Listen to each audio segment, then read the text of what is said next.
कैसे 20-20 लाख लोग पंडाल में आ रहे हैं, कैसे 4-4 लाख लोग खाना खा रहे हैं, कैसे गरीबों की शादी कराई जा रही है। बनारस में ये गाली दिला रहे थे। तो बनारस में जो कुछ लोग बोल रहे थे 95% आबादी आदिवासी समुदाय की हो, उस जगह पे कथा कर रहे हैं और 10 लाख से ज्यादा एक दिन में पब्लिक जा रही है।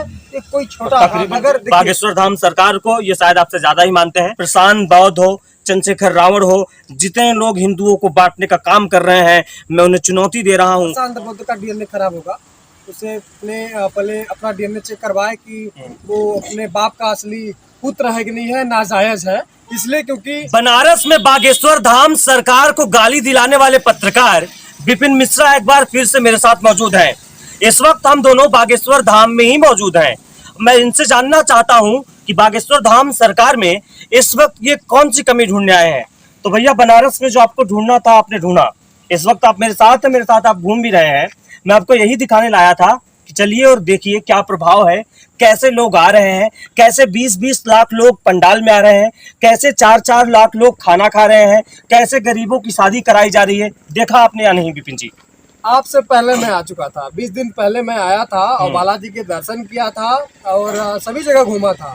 तो बालाजी का प्रभाव है, बागेश्वर धाम सरकार का प्रभाव है। और रही बात कमी की, तो कमी मैं भी दिखाता। हाँ, अगर कुछ कमियां हैं तो मैं जरूर दिखाता हूँ। कुछ कमियां है नहीं, आप फिर आप उसी मुद्दे पे आपको लगता है कमियां हैं यहाँ? नहीं, बागेश्वर धाम सरकार या बागेश्वर धाम में कमियां नहीं है।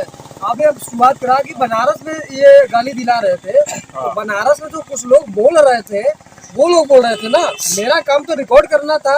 मैं सूचना के तंत्र हूँ, मेरा उससे ज्यादा काम नहीं है, मैं इसको प्रसारित कर दिया। लेकिन चलिए ठीक है, अब कुछ अच्छा ही बताइए। आप मेरे साथ घूम रहे हैं, आपने देखा कि हिंदुओं को किस तरीके से एकत्रित कर रहे हैं। आदिवासी क्षेत्र में जहां लोग जाने से कतरा रहे थे, वहां पे आपने देखा उन्होंने कथा की, अपने पैसे से कथा की और तकरीबन 20 लाख लोग आए। और जो लोग धर्मांतरण करवाने वाले आते थे और जिनका धर्मांतरण करवाया जा रहा था, उन लोगों की विचारधारा बदली है और वो सनातन धर्म को छोड़ के नहीं जाना चाहते हैं। ये आपने भी देखा, ये हमने देखा। इन सब चीजों को आप कैसे देख रहे हैं? अब वो अकेले कितना कुछ करें, उनसे जितना हो सकता है वो कर तो रहे हैं। समाज को बदलने की, शिक्षा को बदलने की, धर्म को बदलने की, जो कुछ भी कुंठित मानसिकता है, सब कुछ बदलने की कोशिश पंडित धीरेन्द्र शास्त्री कर रहे हैं। इससे आप इत्तेफाक रखते हैं या नहीं? बिल्कुल अच्छा कर रहे हैं। मैं तो कहता हूँ कि सनातन के सूर्य है। और आपके साथ मैं था, आपको पता ही है, कलदा जैसे जगह पे अगर आप सर्च कीजिएगा तो ये पूरा घनघोर जंगल है। रात्रि हम लोग गए थे, हालांकि पता नहीं चला। इतने घनघोर जंगल में, अति पिछड़े इलाके में, जहाँ पे 95% आबादी आदिवासी समुदाय की हो, उस जगह पे कथा कर रहे हैं और 10 लाख से ज्यादा एक दिन में पब्लिक जा रही है। ये कोई छोटा तकरीबन 150 किलोमीटर पहाड़ को चढ़ के जाना, ये कोई आम बात नहीं थी। निश्चित तौर पे कुछ लोग हैं जो इनके ऊपर पाखंडवाद का आरोप लगाते हैं। प्रशांत बौद्ध हो गए, अभी आपने देखा राजरत्न अम्बेडकर ने 10,000 हिंदुओं का धर्म परिवर्तन करा दिया। मुझे लगता है वो हिंदू थे भी नहीं, पैसा वैसा दे के बरगलाया गया उनको। चंद्रशेखर रावण है, वामन मिश्राम है, ये तमाम तरह के तथाकथित लोग हैं जो हिंदुओं के खिलाफ षड्यंत्र रच रहे हैं। और अगर ऐसे में आप लोग भी अगर खिलाफत करेंगे तो क्या होगा? हालांकि आप खिलाफत नहीं कर रहे थे और अब भी नहीं कर रहे हैं, लेकिन इन लोगों के बारे में आप क्या कहेंगे? राजरत्न और प्रशांत बौद्ध के बारे में तो आप बात ही मत कीजिए। इनका नाम लेने से मेरा तो 150 ग्राम खून जल जाता है। ये कहते अपने आप को बौद्धिस्ट है, लेकिन सबसे ज्यादा मदिरा पान यही लोग करते हैं।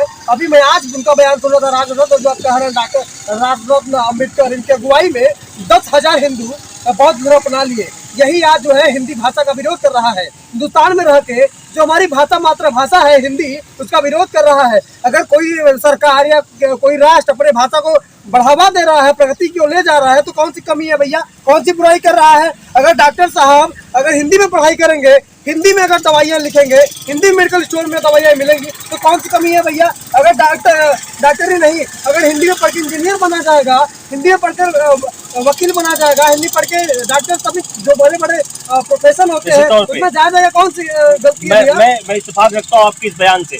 उसी में है प्रशांत बौद्ध कहता है धीरेन्द्र शास्त्री पाखंडी है, ये है वो है, आए दिन वीडियो करता रहता है और सुधर नहीं रहा है।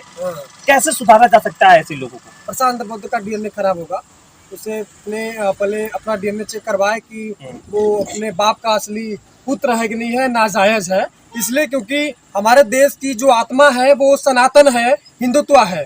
अगर वो अपनी आत्मा को गाली दे रहा है तो उसका डीएनए गंदा है, खून गंदा है, कहीं न कहीं उसे अपने आप से भी थोड़ा सा सीख लेना चाहिए कि हमारा डीएनए क्या है, या फिर अगर वो उसको लगता है तो एक बार वो आ जाए, मैं घुमा दूंगा, आप घुमा दीजिएगा, हम जैसे तमाम हजारों भाई हैं बागेश्वर धाम घुमा देंगे, एक बार घूम लेगा उसकी दिमाग खुल जाएगा। कैसे कल्याण हो रहा है बागेश्वर धाम में, जरा प्रकाश डालिए आप। अरे यार, मैं आज तो दर्शन करने के लिए गया था, रास्ते में एक महिला मिली, हमको लगता है प्रेत की बात थी, और वो दूर से ही उसके ऊपर जो है कि भगवान जी का कृपा हुआ और प्रेत जो है ये सामने आया। वो तो हालांकि निश्चित प्रक्रिया है, लेकिन हाँ, यहाँ पे जो आस्था है, और इस वक्त कहा भी जाता है कि पंडित धीरेन्द्र कृष्ण शास्त्री जी महाराज जी दूसरे विवेकानंद हैं, जो एक विवेकानंद थे जो अमेरिका में जाकर शिकागो में भाषण दिए थे, पूरा विश्व जो उनकी लगभग कई सालों तक सुनी और चर्चा का विषय बना।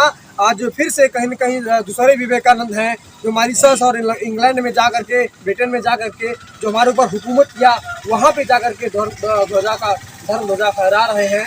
ये बहुत अच्छी बात है, और आने वाले समय में बागेश्वर जो पीठाधीश्वर है महाराज जी हैं, अभी तो बहुत कम उम्र है, बहुत युवा है, और बहुत बड़ा ये जो है कि एक केंद्र बनने वाले हैं, शक्ति का केंद्र बनने वाले हैं। और अभी तो हमें लगता है लगभग 50 करोड़ से ज़्यादा लोग उनसे जुड़ चुके हैं।